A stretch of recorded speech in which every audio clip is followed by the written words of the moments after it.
So I wanted to do a short follow-up video of just some of the different things that you can add into your pieces through Noteflight. This is still maybe at an intermediate level, intermediate, beginning, advanced level.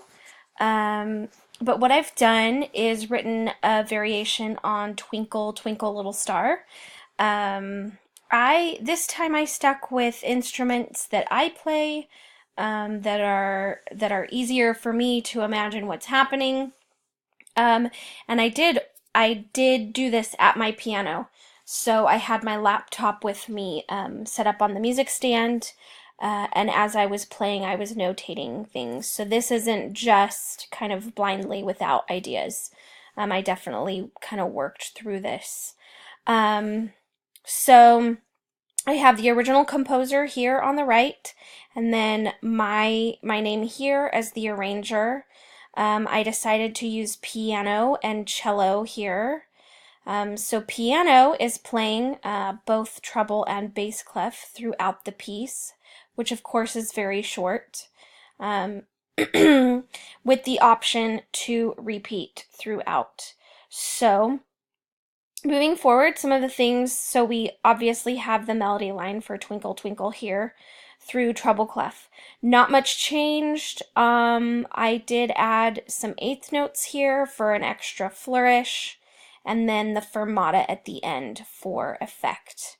Um, Bass clef is really complementary. I didn't want it to take away from some of the things that the cello could do, because they are playing in a similar voice range. Let's see.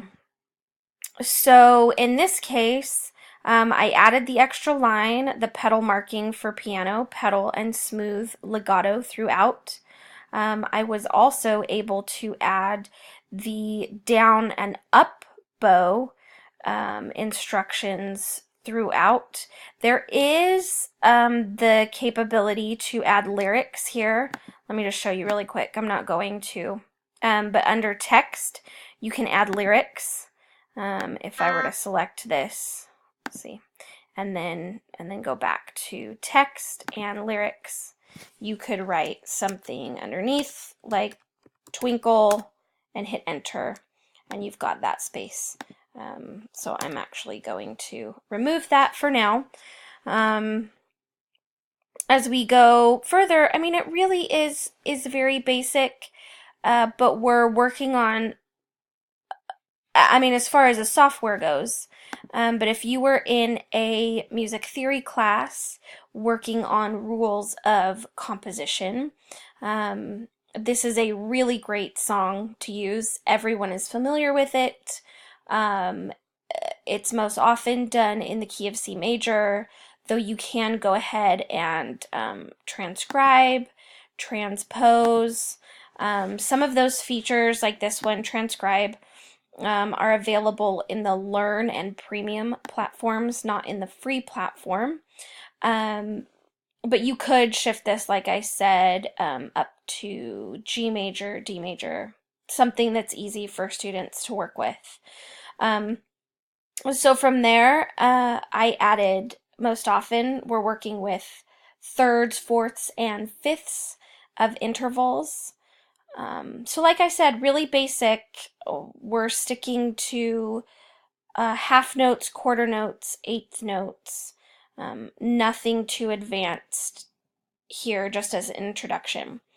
But lots more you can do. Obviously, you can add accent marks, dynamics, those sorts of things. So I'm actually going to go ahead and go to remove this sidebar and go ahead and push play so that you can hear the variation that I came up with.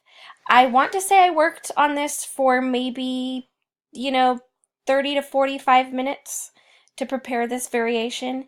It didn't take very long at all. So here we go.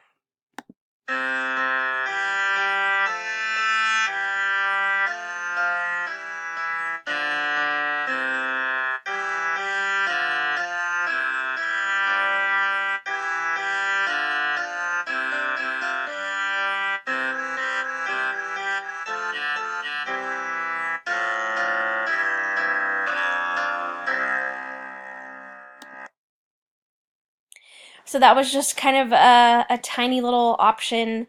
Um, I've really enjoyed using this program, and I hope that you will take some time to work through it and find some of the different ways that it's applicable for you in your classroom and studio. Thanks a lot.